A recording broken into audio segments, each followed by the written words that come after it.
ಕನ್ಯಾ ರಾಶಿಯವರಿಗೆ ಒಂದು ಮಾಧ್ಯಮಿಕವಾದಂತಹ ಗುರುಬಲ ಅಂದರೆ ಮಧ್ಯಮ ಗುರುಬಲ. ಈ ಮಧ್ಯಮ ಗುರುಬಲದಿಂದಾಗಿ ಒಂದು 50-60% ಅಷ್ಟೇ ಅವರಿಗೆ ಶುಭ ಫಲಗಳು, ಒಂಥರ ನ್ಯೂಟ್ರಲ್ ಎಫೆಕ್ಟ್.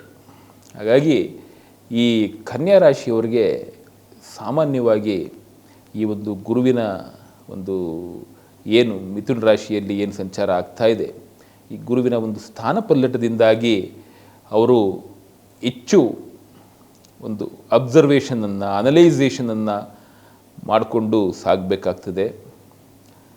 ನೋಡಿ, ಯಾವತ್ತೂ ಅಷ್ಟೇ ನಾವು ಯಾವುದೇ ಒಂದು ಕೆಲಸ ಮಾಡಬೇಕಾದ್ರೆ ಪೂರ್ವ ತಯಾರಿ ಅನ್ನುವಂಥದ್ದು ಭಾಳ ಇಂಪಾರ್ಟೆಂಟು. ಆ ಪೂರ್ವ ತಯಾರಿ ಇಲ್ಲದೇ ಮಾಡ್ತಕ್ಕಂಥ ಕೆಲಸಗಳು ಅದು ವಿಫಲವಾಗ್ಬೋದು. ಹಾಗಾಗಿ ಪೂರ್ವ ತಯಾರಿಯೊಂದಿಗೆ ಸಕಲ ಕೆಲಸಗಳನ್ನೂ ಮಾಡಿ ಹಂಗೆ ಮಾಡಿದ್ರೂ 90% ಅವು ಸಕ್ಸಸ್ ಆಗೋದು ಇಂಥ ಸಂದರ್ಭದಲ್ಲಿ ಕಷ್ಟ. ಏನೂ ತಯಾರಿ ಇಲ್ಲದೆ ಮಾಡ್ತಕ್ಕಂಥ ಕೆಲಸಗಳು ಸಾಕಾರಗೊಳ್ತಕ್ಕಂಥದ್ದು ಅಷ್ಟು ಸುಲಭವಲ್ಲ ಕನ್ಯಾ ರಾಶಿಯವರಿಗೆ. 9ನೇ ಮನೆ ಗುರುಬಲ ಇಲ್ಲಿವರೆಗೂ ಇತ್ತು.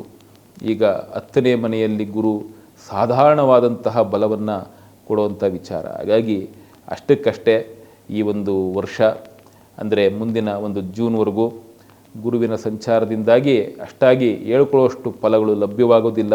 ಕಾರ್ತಿಕ್ ಮಾಸದಲ್ಲಿ ಮಾತ್ರ ಒಂದು ರೀತಿಯಾದಂತಹ ಒಂದು ಸಕಾರಾತ್ಮಕವಾದಂತಹ ಗುರುವಿನ ಬಲ ಸಿಕ್ಕಿದ್ರೂ ಅದು ತಾತ್ಕಾಲಿಕವಾಗಿ ಅಷ್ಟೇ, ಒಂದೂವರೆ ತಿಂಗಳು ಒಳಗಡೆ ಮತ್ತೆ is going to revert back to the Gemini ಅಂದರೆ ಮಿಥುನ ರಾಶಿಗೆ ಮತ್ತೆ ಅವರು ಗುರು ವಾಪಸ್ಸು ಏನು ವಕ್ರೀಗತನಾಗಿ ಸಂಚಾರ ಆಗ್ತಾ ಇರತಕ್ಕಂತಹ ಒಂದು ವಿಶೇಷವಾದ ಕಾಲವಾಗುತ್ತೆ ಈ ಕಾರ್ತಿಕ್ ಮಾಸದ ಒಂದು ಸಂದರ್ಭದಲ್ಲಿ.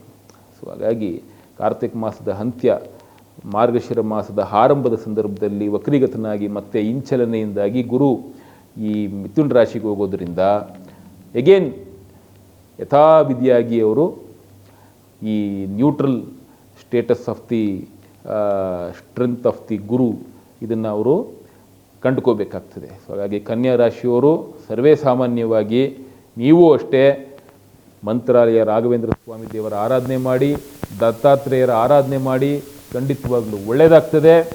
ಖಂಡಿತವಾಗ್ಲೂ ನಿಮ್ಮ ಒಂದು ಈ ಬರೋ ವರ್ಷದ ಜೂನ್ವರೆಗೂ ಸಹ ನಿಮಗೆ ಎಲ್ಲ ಒಂದು ವಿಧವಾಗಿ ಭಾಗ್ಯೋದಯಗಳನ್ನು ಗುರುವಿನ ಅನುಗ್ರಹದಿಂದ ತಾವು ಖಂಡಿತವಾಗ್ಲೂ ದೊರಕಿಸ್ಕೋಬೇಕು ಅಂತಂದರೆ ಗುರುಚರಿತ್ರೆಯನ್ನು ಪಠಿಸಿ.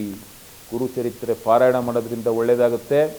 ಎಲ್ಲಕ್ಕಿಂತ ಮಿಗಿಲಾಗಿ ಮಂತ್ರಾಲಯದ ರಾಘವೇಂದ್ರ ಸ್ವಾಮಿ ದೇವರ ಉಪಾಸನೆಯನ್ನು ಮಾಡಿ ಮಂತ್ರಾಲಯಕ್ಕೆ ಹೋಗಿದ್ದು ಬನ್ನಿ. ಅದರಲ್ಲೂ ಪಂಚಮಿಯಲ್ಲಿ ಗುರುವಾರ ಯಾವತ್ತು ಬರುತ್ತೆ ಅದು ನೋಡ್ಕೊಂಡು ಹೋಗಿದ್ದು ಬನ್ನಿ. ಖಂಡಿತವಾಗ್ಲೂ ಒಳ್ಳೆಯದಾಗುತ್ತೆ. ಶುಭವಾಗಲಿ.